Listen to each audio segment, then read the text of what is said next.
Hello बच्चा party, कैसे हैं सभी लोग। आप सभी को स्वागत है आपके अपने चैनल पे और मेरा नाम है मनीष गौतम।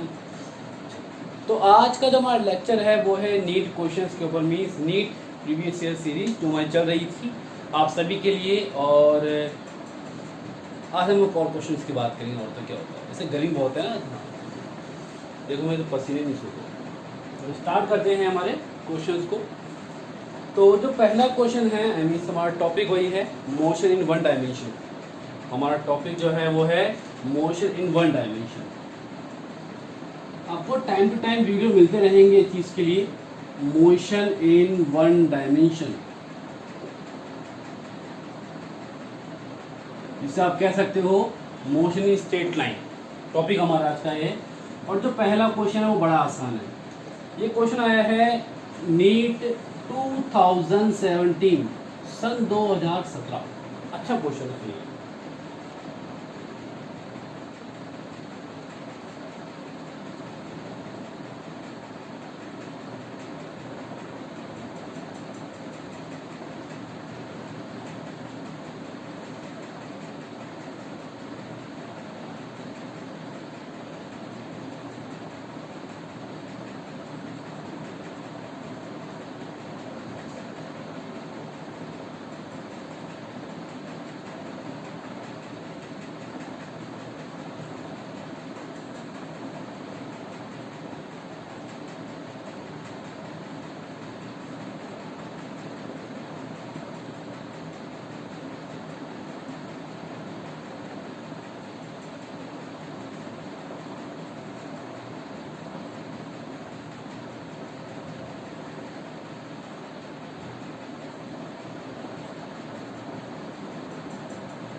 तो ये क्वेश्चन हमारा प्रीति रीच्ड मेट्रो स्टेशन। मैं हिंदी में बोलूँगा, समझाऊंगा, कोई समस्या नहीं है। उर्दू नहीं आती, बस बात करेंगे। उर्दू संस्कृत तो पंजाबी में नहीं आती, तो बुरा मत माना। Preeti reached metro station and found that escalator बोले तो चलने वाली सीढ़ी, स्वयं चलने वाली सीढ़ी वाज नॉट वर्किंग। मतलब प्रीति गई मेट्रो स्टेशन खाने पीने की चीज़ों के लिए, उसने देखा कि जो सीढ़ी चलती है ना वो है ही नहीं, चलती नहीं, चल नहीं रही, काम नहीं करी। She walked up stationary escalator, तो वो रुकी हुई सीढ़ी पे अपना ऊपर जाने लगी। काम तो करना ही पड़ता है, किस टाइम में, T1 में। On other day if she remains stationary on moving escalator, तो पहले की बात करते हैं, कंसीडर velocity of girl मतलब प्रीति की बात कर रहे हैं, इज v1। डिस्टेंस होगा वही है, मीन्स अगर हमने कहा कि एक्सीलेटर है और यहाँ से वहाँ जाना है, तो चाहे मूवमेंट करे या हम जाएं, दोनों में से एक कुछ भी काम करे, मीन्स मान लेते हैं सीढ़ी खराब हो गई, लाइट नहीं आ रही, गर्मी का टाइम है, ठीक, तो हम गए, डिस्टेंस दी है। अब अगर मान लो सेकेंडरी लाइट आ जाती है और अब मैं उस पर मतलब बैठ जाता हूँ, बैठ तो क्या नहीं, खड़े होते बैठ जाते हैं, तो भी जाएगी ऊपर, तो भी डिस्टेंस सेम होगी।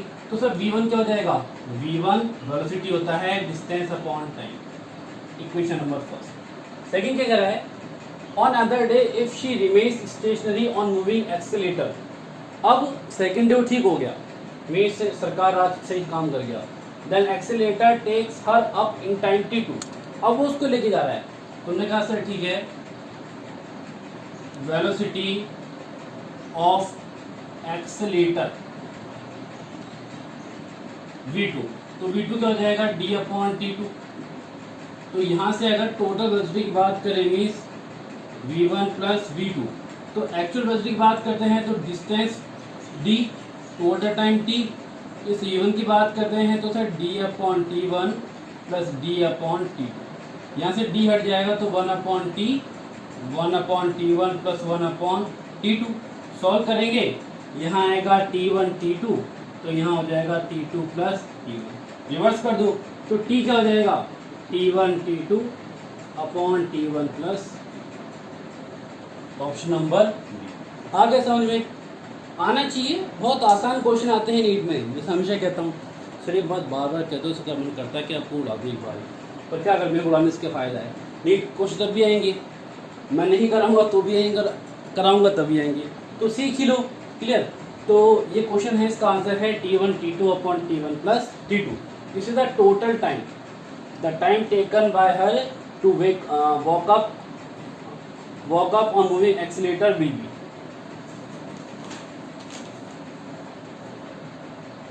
सॉरी वेकअप नहीं है, walk, WAL, this is the WAL। छोटी छोटी गलतियां सभी से होती है, क्या भगवान से भी होती है, हम तो आखिर इंसान हैं। अगला क्वेश्चन लेते हैं,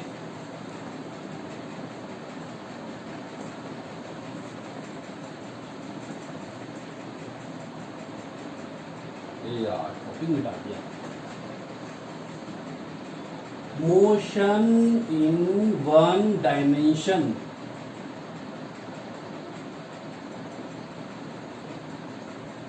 चलो आगे बात करें, तो नेक्स्ट जो क्वेश्चन हमारा है वो है, अच्छा क्वेश्चन है, the motion of A particle, मैं बोल नहीं रहा, मैं समझा रहा हूँ क्या है, ये नीट 2012 में आया था, नीट 2012, अच्छा क्वेश्चन है। The motion of particle along a straight line is describe by equation. मुझे एक इक्वेशन ऑफ मोशन गिवन है, इक्वेशन ऑफ मोशन, और वो क्या है, x equal to 8 plus 12t minus t, where x in meter, x क्या है, displacement है, विस्थापन है, और t टाइम है। The retardation of particle when its velocity become 0। इसका मतलब है रिटार्डेशन, इसे हम बोलते हैं मंदन, कब, व्हेन वेलोसिटी बिकम्स 0। एक होता है त्वरण, एक्सेलरेशन, और एक होता है मंदन। समझिएगा, बहुत अच्छी चीज है, काम आती है। फर्क इतना सा है कि एक्सेलरेशन वेलोसिटी को इंक्रीज करता है, acceleration increase the velocity of particle, but retardation decrease the velocity of particle. ठीक, जैसे एग्जाम्पल बात करें कि अगर मैंने कहा एक फोर्स काम कर रहा है किसी ब्लॉक पे, और वो force in direction of motion है, मैंने कहा एक कार चल रही है इस डायरेक्शन में और फोर्स अप्लाई हो रहा है इन डायरेक्शन ऑफ मोशन, मीन्स गति की दिशा में, तो वहाँ इंक्रीज हो रही है वेलोसिटी, तो वहाँ काम कर रहा है एक्सेलरेशन, ए पॉजिटिव एक्सेलरेशन। लेकिन अगर बात करता हूँ कि चलती हुई गाड़ी में अगर ब्रेक लगा दो तो क्या होगा, गाड़ी रुक जाएगी, रुक तो जाएगी, बट वहाँ कौन सा फोर्स काम कर रहा है, फ्रिक्शन फोर्स।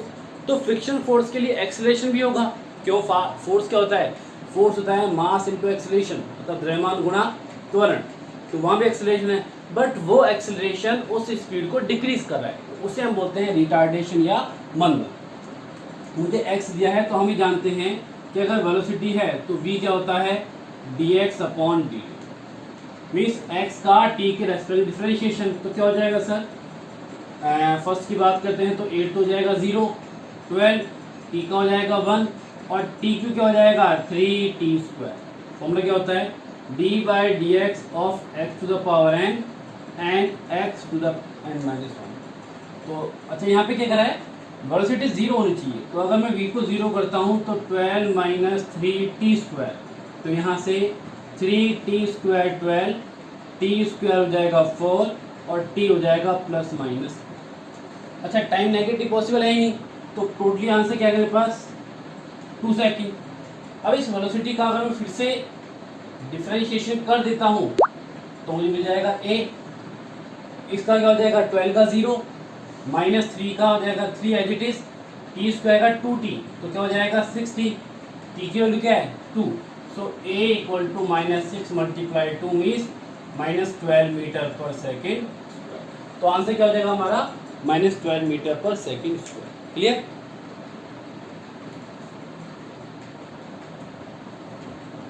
चलेंगे। अच्छा क्वेश्चन है,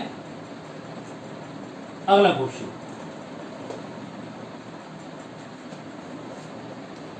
ए boy standing at the top of a tower, एक बालक 2011, एक बालक खड़ा है एक बिल्डिंग के टॉप पे। तो ठीक है सर, एक बालक यहाँ खड़ा है,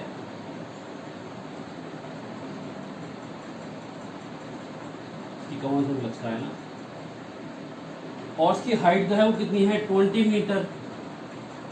क्या है, ड्रॉप ए स्टोन, एक पत्थर गिरा दिया इसने यहाँ से, एक पत्थर गिरा दिया, the velocity with which it hits the ground, किस वेलोसिटी से ग्राउंड को हिट करेगा। तो ये क्या है ग्राउंड। अच्छा ये क्वेश्चन बहुत अच्छा है, फिक्स होते हैं कुछ फॉर्मूले, जब भी आपको किसी पार्टिकल को कैसे रिलीज किया जाए किसी पर्टिकुलर हाइट से, और ऐसे पूछे वेलोसिटी, तो फॉर्मूला होता है equation number 3, equation of motion की जब बात करते हैं तो वहाँ आती है इक्वेशन ऑफ मोशन 3, वो फिक्स है। किसके लिए, यदि किसी पार्टिकल को एक पर्टिकुलर हाइट से रिलीज किया जाता है तो वो ग्राउंड को किस वेलोसिटी से हिट करता है वो हमारे पास होता है। तो v equal to root 2gh, 2g कितना है 10 लेते हैं हम, और h कितना है 20, तो 2 मल्टीप्लाई टू 4, 400, 400 का रूट 20, तो v क्या हो जाएगा 20 मीटर पर। क्लियर, एक क्वेश्चन और,